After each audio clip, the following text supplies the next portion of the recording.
ಪ್ರಣಮ್ಯ ಶಿರಸಾದೇವಂ ಗೌರೀಪುತ್ರಂ ವಿನಾಯಕಂ ಭಕ್ತಾವಾಸ ಸ್ಮೃತಿತ್ಯಂ ಆಯುರ್ ಕಾಮಾರ್ಥ ಸಿದ್ಧಯೇ. ನಾವು ಪ್ರಥಮ ಗಣಪತಿಯನ್ನು ವಂದಿಸಿ ಊರ ಅಧಿದೇವತೆಯಾಗಿರುವಂತಹ ದುರ್ಗಾ ಪರಮೇಶ್ವರನ್ನು ಸಂಸ್ತುತಿಸಿ ಕಲಾರಂಗವನ್ನು ಹೊಗಳುತ್ತಾ, ಯಾಕೆಂತ ಹೇಳಿದ್ರೆ ಇಂಥದ್ದೊಂದು ಸಂಸ್ಥೆ ಇಡೀ ಭಾರತ ದೇಶದಲ್ಲಿಲ್ಲ. ಕಲಾವಿದರನ್ನು ಒಗ್ಗೂಡಿಸಿ ಕಲಾವಿದರ ಕಷ್ಟ ಸುಖಕ್ಕೆ ಆಂತುಕೊಂಡು ಅವ್ರಿಗೆ ಬೇಕಾದನ್ನು ಕೊಡುವ, ಬಡ ಕಲಾವಿದರಿಗೆ ಬೇಕಾದ್ರೆ ಮನೆ ಕಟ್ಟಿಸಿಕೊಡುವ, ಶಿಕ್ಷಣದಲ್ಲಿ ಅತ್ಯುತ್ತಮವಾಗಿ ಮುಂದೆ ಬಂದವರಿಗೆ ಮುಂದಿನ ಎಜುಕೇಶನ್ ಬಗ್ಗೆ ಬೇಕಾದಷ್ಟು ಪ್ರೋತ್ಸಾಹ ಕೊಡುವಂತಹ ಒಂದು ಸಂಸ್ಥೆ ಅಂದರೆ ಕಲಾರಂಗ. ಅದರ ಮೇಲೆ ಅಷ್ಟು ಅಭಿಮಾನ ಉಂಟು, ನನಗೆ ಪ್ರೀತಿ ಉಂಟು. ಈ ವರ್ಷದ 50ನೇ ವರ್ಷದ ಒಂದು ಕಲಾರಂಗದ ಸಂಚಿಕೆ ಬಿಡುಗಡೆಯಾಗಿದೆ. ಓದ್ತಾ ನನಗೆ ಬಹಳ ತುಂಬ ಸಂತೋಷ ಆಯಿತು. ಅವರಿಗೆ ಉತ್ತರ ಬರೀತಿದ್ದೆ, ನಾನು 4 ದಿವಸ ತಡೆದು ಬರೆಯುವ ಅಂತ ಹೇಳಿ ಸುಮ್ಮನಿದ್ದೇನೆ. ಎಷ್ಟು ಮನೆಯನ್ನು ಕಟ್ಟಿದ್ದಾರೆ, ಎಷ್ಟು ಜನ ಮಕ್ಕಳಿಗೆ ಅವರ ದಾರಿ ತೋರಿಸಿದ್ದಾರೆ, ಇದನ್ನೆಲ್ಲ ನಾನು ಅವಲೋಕಿಸಬೇಕು. ಇದು ಕಲಾರಂಗದ ವಿಷಯವಾಯಿತು.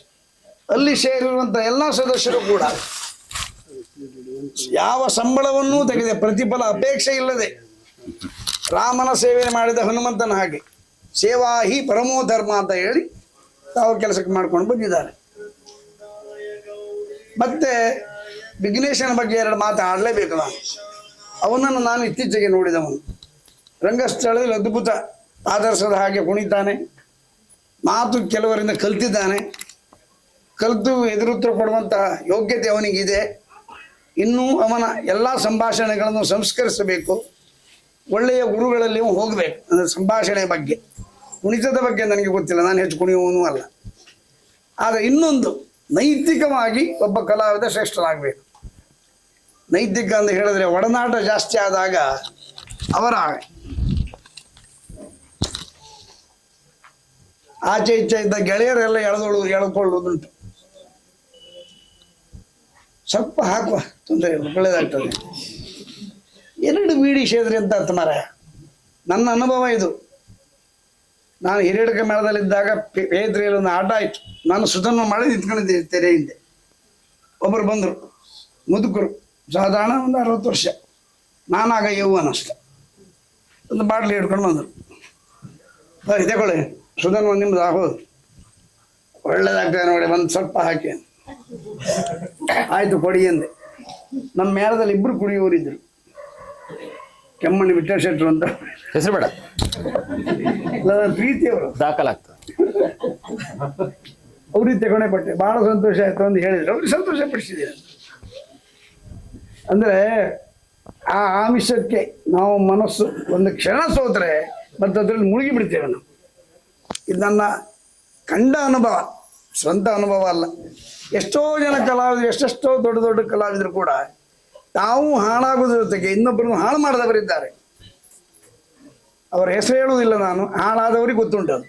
ಆದ್ದರಿಂದ ವಿಘ್ನೇಶನಿಗೆ ಹೇಳುವುದು ನಾನು, ಒಂದು ನಿನ್ನ ನೀತಿಯನ್ನು ಅಂದರೆ ಶೀಲವನ್ನು ನೀನು ಕಾಪಾಡಿಕೊಳ್ಬೇಕು. ಶೀಲ ಅಂದರೆ ಇದೆ, ಯಾವ ರೀತಿಯ ಯಾವ ಅಂಶಕ್ಕೂ ಒಳಗಾಗದೆ ನಿನ್ನದ್ದಾಗಿರುವಂತಹ ದಾರಿಯಲ್ಲಿ ನೀನು ನಾನೊಬ್ಬ ಶ್ರೇಷ್ಠ ಕಲಾವಿದನಾಗಬೇಕು ಎಂದು ಚತುರವಾಗಿ ಅಭ್ಯಾಸ ಮಾಡಿ ಕೆಲವು ಅರ್ಥಧಾರಿಗಳಿಂದ ಅರ್ಥವನ್ನು ಕಲಿತು ಸರ್ವಶ್ರೇಷ್ಠ ಕಲಾವಿದನಾಗಬೇಕು, ನಮ್ಮ GSP ಸಮಾಜದಲ್ಲಿ ನಿನ್ನೊಂದು ಹೆಸರು ಉಳಿಬೇಕು ಅಂತ ನಾನು ಆಶಿಸುತ್ತೇನೆ. ಮತ್ತು ನಿನಗೇನಾದರೂ ಸಮಸ್ಯೆ ಇದ್ದರೆ ಪಾತ್ರಗಳ ಬಗ್ಗೆ ನನಗೆ ಫೋನ್ ಮಾಡು, ನಾನು ಉತ್ತರ ಕೊಡ್ತೇನೆ. ಅರ್ಧರಾತ್ರಿ ಬೇಕಾದ್ರೆ ಫೋನ್ ಮಾಡು, ನಾನು ಉತ್ತರ ಕೊಡುವವನೇ. ಇವರಿಗೆಲ್ಲ ಗೊತ್ತುಂಟು, ನಾರಾಯಣ ಉಳ್ಳೂರು ನಾರಾಯಣರಿಗೆಲ್ಲ ಗೊತ್ತುಂಟು.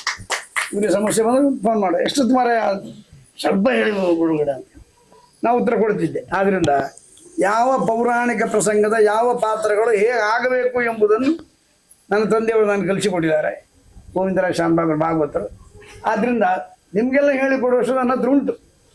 ಆದ್ದರಿಂದ ನೀವು ಏನೂ ಬೇಸರ ಮಾಡಿಕೊಳ್ಳದೆ ಎಷ್ಟೊತ್ತಿಗೆ ಬೇಕಾದರೂ ಕೇಳು, ಯಾವ ಪ್ರಸಂಗದ ಯಾವ ವೇಷಕ್ಕೆ, ಸಂಭಾಷಣೆಗೆ, ಮತ್ತು ಇದರಿದ್ದಂಥ ಅರ್ಥಧಾರಿ ಏನು ಹೇಳಿದ್ರು ಅದಕ್ಕೆ ಉತ್ತರ ಏನು ಹೇಳಬೇಕು ಎಲ್ಲವುದನ್ನು ನಾನು ಹೇಳಿಕೊಡ್ತೇನೆ.